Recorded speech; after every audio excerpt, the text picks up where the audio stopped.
Lagi-lagi geopolitik mengganggu kestabilan market dan itu sudah sejak hari Kamis kita melihatnya. Tapi apakah kali ini atau minggu ini, apakah hal tersebut masih berlaku atau kita langsung fokus saja kepada data ekonomi? Tapi anyway, apa sih yang akan menggerakkan market? Kita lihat ulasan berikut ini. Ya, fokus untuk minggu ini saya pisahkan beberapa kriteria. Yang pertama kriteria data ekonomi, yang kedua adalah terkait dengan federal ataupun bahkan ECB speakers. Dan itu berarti kaitannya dengan bank sentral. Dan terakhir, of course, geopolitik. Saya sengaja menempatkan geopolitik di bagian paling akhir karena seperti yang Anda ingat, bahwasanya saya selalu mengutamakan data ekonomi ketimbang apa yang terjadi dengan geopolitik. Ya, sambil berdoa juga, semoga tidak terjadi perang dunia ketiga. Kalau pecah, maka hal yang tidak terbayangkan akan terjadi. Nah, terkait dengan data ekonomi ada beberapa hal yang juga akan menjadi patron ataupun penggerak market. Yang pertama kaitannya dengan laporan tenaga kerjaan dari Inggris. Dan saya rasa ini akan menyebabkan volatility di pound sterling. Minggu lalu, pound sterling gagal untuk tembus 1.28300. Tapi saya rasa minggu ini apapun bisa terjadi. Walaupun kita diganggu oleh kondisi geopolitik yang biasanya akan menekan pound sterling karena termasuk risk asset di sana. Nah, kemudian yang kedua, kemungkinan juga pound sterling akan ditentukan oleh data inflasinya. Dan itu akan dirilis di hari Rabu.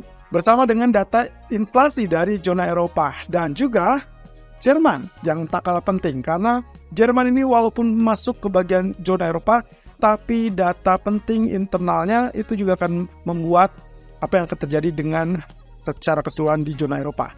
Jadi 3 inflasi yang akan kita lihat dari Inggris, Jerman, dan juga zona Eropa. Nah, tentunya kalau inflasinya bergerak lebih rendah atau relatif lebih lunak, maka kita akan dapatkan ada alasan kenapa Bank Sentral dalam hal ini adalah ECB maupun Bank of England itu tidak akan memaksakan kenaikan suku bunga. Well, sebetulnya memang tidak akan ada kenaikan lagi untuk Bank Sentral manapun, tapi mereka masih mempertimbangkan untuk tetap mempertahankan tanpa ada pembahasan terkait dengan pemangkasan suku bunga. Berbeda dengan Federal Reserve yang sudah ditunjukkan di dalam dot plot mereka di bulan Desember yang lalu. Nah, kemudian terkait dengan data GDP dari China, ini juga akan memberikan rambu-rambu. Apakah kondisi ekonomi China sudah mulai pulih atau tidak, atau at least menunjukkan gejala pertumbuhan ekonominya. Apakah dia sudah bergerak cukup stabil, atau masih tetap terseok-seok alias melambat. Kaitannya dengan kebijakan, PBOC tadi pagi ternyata gagal untuk memberikan apa yang diharapkan oleh market. Nah, oleh karenanya mungkin akan terpengaruh juga, atau mungkin menjadikan data GDP ini akan menjadi acuannya. Kemudian ada data retail sales yang akan dirilis oleh Amerika dan juga Inggris. Nah, ini adalah data yang bisa dibilang paling penting untuk Amerika terutama di minggu ini. Sebelum nanti minggu depan kita akan beralih kepada data yang lebih penting lagi karena beberapa kriteria dari Fed yang sangat menginginkan untuk melihat apakah kondisi konsumennya sudah stabil atau memang sudah mulai tersendat. Dan itu kaitannya dengan nanti data inflasi PCE yang baru akan rilis di tanggal 26 Januari. Nah, tentunya hal tersebut akan memancing ataupun memicu pernyataan dari para pejabat Fed dan juga termasuk yang akan kita nantikan di minggu ini adalah Federal Reserve, itu di Gubernur Fed Waller. Di mana di bulan November lalu dia sempat memberikan indikasi untuk masalah pemangkasan suku bunga yang bisa terjadi di tahun 2024. Oleh karenanya, market akan sangat antusias untuk mencermati apakah statement dia akan tetap lebih kepada arah dovish atau dia kembali tetap hawkish. Karena ini akan menjadi pengaruh yang sangat sentral. Volatility kemungkinan akan terpercik ataupun melebar saat Waller memberikan pidatonya.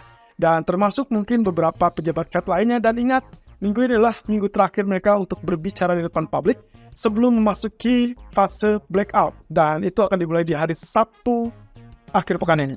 Nah, kaitannya dengan blackout tentunya itu berarti menandakan menjelang atau mendekati laporan ataupun pengumuman kebijakan Fed FOMC di tanggal 30 dan 31 Januari.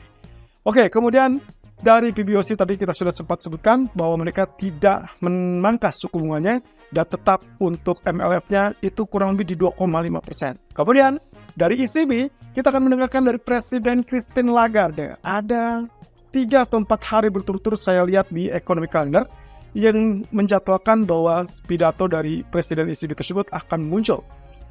Saya rasa kalaupun misalkan kita lihat ini adalah momentum yang tepat untuk memperhatikan apakah euro akan stabil naik atau dia akan tertekan turun.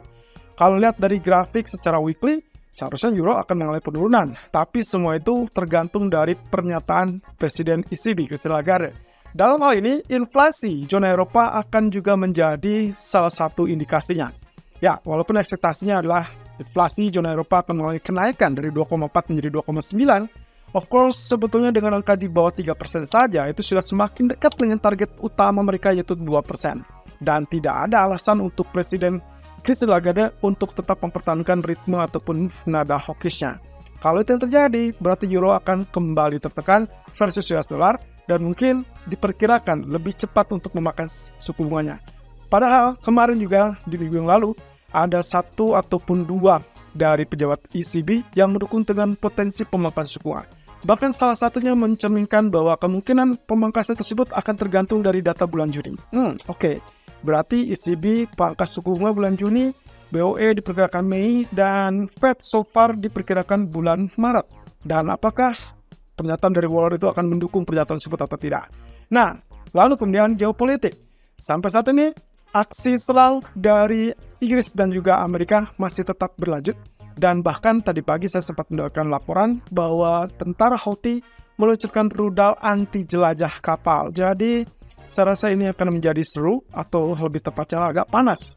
Bahkan dikhawatirkan kalau ini terus-terus memanas, maka dikhawatirkan ada potensi untuk adanya perang dunia ketiga. Dan saya tidak berani membayangkan kalau itu yang terjadi. Nah, lalu kemudian apa yang menggerakkan market untuk minggu ini? Atau apa yang ditunggu oleh market? Terkait dengan inflasi, berarti tadi kita sudah sebutkan Inggris dan juga zona Eropa. Jadi perhatikan kedua data tersebut yang diperkirakan akan mengalami inflasi dari Eropa kelihatannya akan diharapkan naik. Tapi kalau misalkan datanya turun, of course, lagi-lagi tidak ada alasan untuk tetap mempertahankan nada hawkish dari seorang Presiden Christine Lagarde. Sementara untuk CPI dari Inggris, diharapkan juga turun dari 3,9 menjadi 3,8%, tapi fokus utama adalah core inflation. Nah, ini yang juga cukup menarik.